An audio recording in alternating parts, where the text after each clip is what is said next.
నమస్కారం, నేను Sahasra. Welcome to our channel.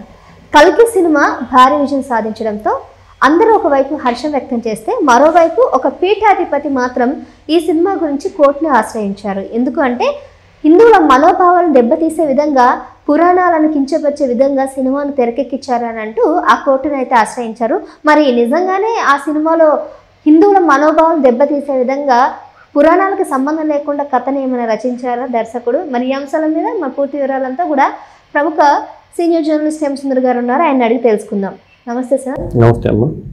Sir, ఒక పీఠాధిపతి దేవుళ్ళకు సంబంధించి సినిమాల్లో చాలా చెడ్డ ప్రచారం చేస్తున్నారు, ఉన్నట్టు కాకుండా కల్పించి హిందువుల మనోభావం దెబ్బతీసే విధంగా తెరకెక్కిస్తున్నారు అని అంటూ కోర్టును అయితే ఆశ్రయించారు ఒక వ్యక్తి, ముఖ్యంగా ఈ కల్కి సినిమా గురించి. సో నిజంగానే ఈ సినిమాలో అలాంటివి ఉన్నాయండి? అంటే ఆయన నోటీసులు పంపించాడు, లీగల్ నోటీసులు పంపించాడు.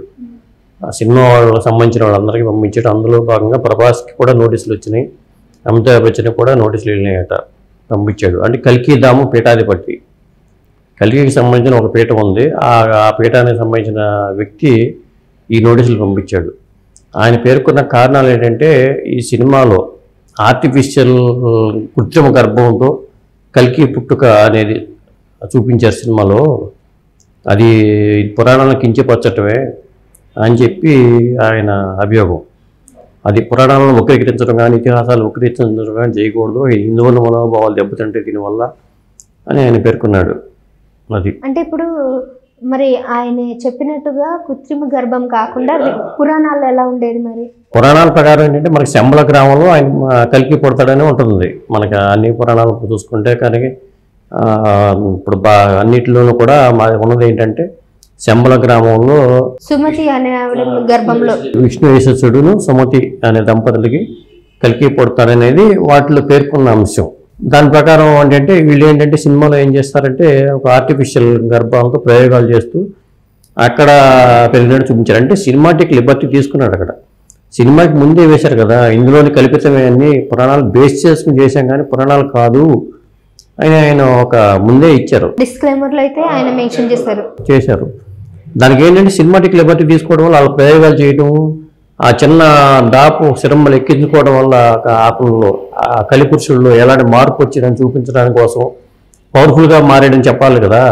అలా పవర్ఫుల్గా మారిన వ్యక్తిని ఇంకో పవర్ఫుల్ వ్యక్తి వచ్చి అరికట్టాలి కాబట్టి వాళ్ళు సినిమాటిక్ లిబర్టీ తీసుకుని ఒక కొత్త కథ అల్లుకున్నాడు ఆయన డైరెక్టర్. దాని చుట్టూ కొత్త కథ అల్లుకుని ఆయన తెరకెక్కించాడు.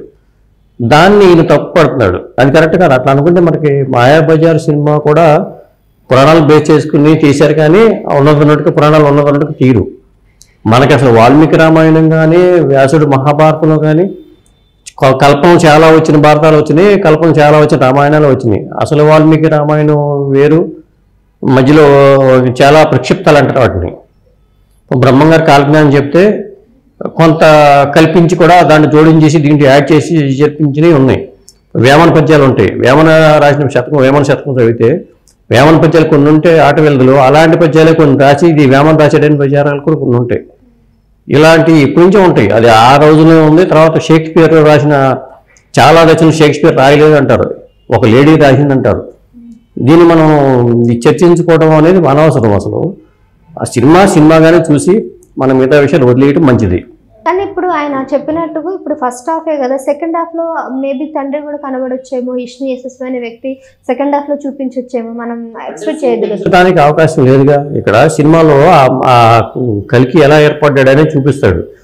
ఇవన్నీ డీటెయిలింగ్లోకి వెళ్తే మాత్రం మళ్ళీ సినిమాలో చాలా గందరగోళం ఏర్పడుతుంది. అంటే ఇప్పుడు దీపికా పాదుకోన్ ఎక్కడి నుంచి వచ్చింది, ఆ బ్యాక్గ్రౌండ్ ఎక్కడ కూడా చూపించలేదు. అవన్నీ చూపించాలని చాలా కావాల్సి వస్తుంది. ఇప్పుడు అలా ఉంటే భైరవ తల్లిదండ్రులు ఎవరు, భైరవ ఎక్కడి నుంచి వచ్చాడు, ఇలాంటివన్నీ వస్తాయి దాంట్లో. అవన్నీ చూపించాలా? అసలు మరియమ్మ ఎవరు, వాళ్ళు తెలుసు, ఇవన్నీ చూపించరు. సినిమా కథ అనుకున్నాడు, ఒక చోట స్టార్ట్ చేశాడు, ఒక చోట ఆపాడు. అక్కడ అది సెకండ్ పార్ట్కి వచ్చేసరికి ఏమవుతుంది, అతన్ని ఆ అంతం చేయటమే టార్గెట్గా సినిమా ముగుస్తుంది. దాంట్లో అశ్వత్థామ వస్తాడా లేకపోతే అర్జునుడు కూడా వస్తాడా, ఇంకా ఏ పాత్రలు పురాణ పాత్రలు రాబోతున్నాయి అనేది సెకండ్ హాఫ్లో మనం ఇంట్రెస్టింగ్ అంశం. ఇలాంటివి ఉంటాయి. మీరు అన్నట్టుగా సెకండ్ హాఫ్ మొత్తం ఇప్పుడు ఆయననే అంతమొందించే విధంగా దిశగా తీసుకెళ్తారు. అందులో మళ్ళీ ప్రభాస్ వస్తాడా? ప్రభాస్ పాత్ర, అశ్వత్థామ పాత్ర కన్ఫర్మ్. పురాణాల నుంచి వచ్చిన రెండు పాత్రలు కన్ఫర్మ్గా ఉంటాయి.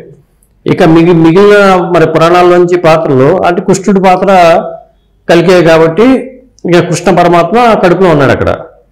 ఇక రావాల్సిన పాత్ర ఒకవేళ అర్జునుడు కూడా చూపించారు కదా ఒక చోట యుద్ధం చేస్తున్నప్పుడు, అక్కడ అర్జునుడి పాత్ర కూడా దీంట్లో ఏమైనా ఉందా, దీంట్లో మళ్ళీ పుట్టాడా అర్జునుడు, ఇలాంటి అంశాలన్నీ కూడా ఉంటాయి. కాబట్టి ఆ సెకండ్ పార్ట్లో అంతవరకే ఉంటుంది కానీ ఇవన్నీ కాదు. ఇక అతను లీగల్ నోటీసులు పంపించాయంటే ఇప్పుడు చాలా సినిమా ఇప్పటికే ఏం వచ్చినా వాళ్ళకి ఒరిగేది ఏం లేదు. ఇప్పటికే సినిమా వచ్చి చాలా కాలం అయిపోయింది.